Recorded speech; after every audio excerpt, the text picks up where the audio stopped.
Mukhang Reddit healthy na nga itong si Kyrie Irving at handa nang bumalik para nga sa team ng Dallas Mavericks ngayong paparating na NBA season. Well, may video clip na lumabas na itong si Kyrie Irving ay nakikipag 5-on-5 nga ngayong off-season. And actually, may mga video clip naman na lumabas patungkol dito kay Kyrie Irving ngayong off-season na balik na nga siya sa court. Pero ang iba doon ay one-on-one lamang, shooting drills, working on his handles, and basically siya lang mag-isang nag-e-ensayo. Pero ngayong paparating na ang ating NBA season ay mukhang mas nagiging intense na ang paghahanda ni Kyrie Irving sa pagbabalik niya nga sa Mavericks. At dito ngayon nakipag 5-on-5 real basketball game ang nilalaroan nito ni Kyrie Irving and he looks super healthy. Yung kanyang galawan ay parang yung mga galawan niya nga talaga nung bago nga siya ma-injury. And definitely, that is a good news para nga dito sa team ng Dallas Mavericks. Ito, panoorin natin ang video clip na ito.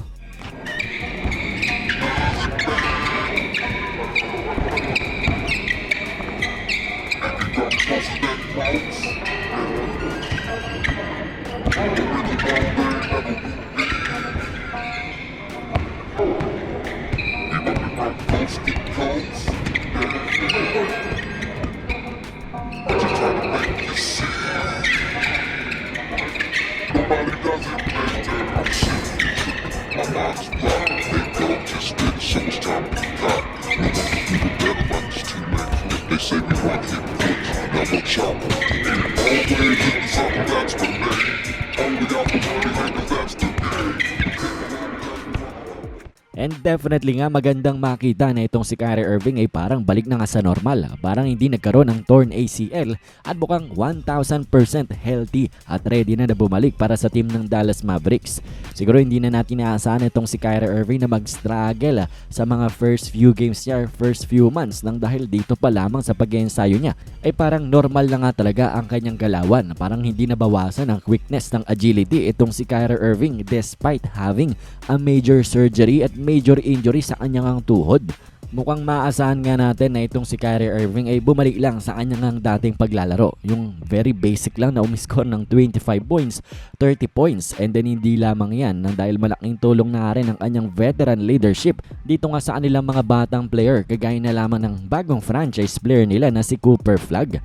Na dahil alam naman natin na iba na ang takbo ngayon ng Dallas Mavericks, hindi na sila championship contender kung hindi sila isang team na rebuilding. Kumbaga importante talaga ang veteran leadership ni Kyrie Irving.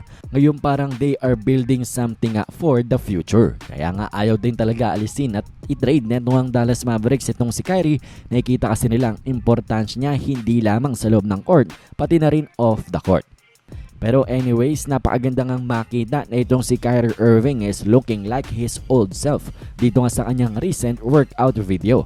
Talagang magandang balita para sa team ng Dallas Mavericks at sa kanilang mga fans nang dahil si Kyrie Irving ay parang walang pinagbago after recovering sa kanyang injury. Anyways, kayo ba na bang masasabi nyo dito? Anong inyong opinion? Komento nyo lamang yan sa ating comment section.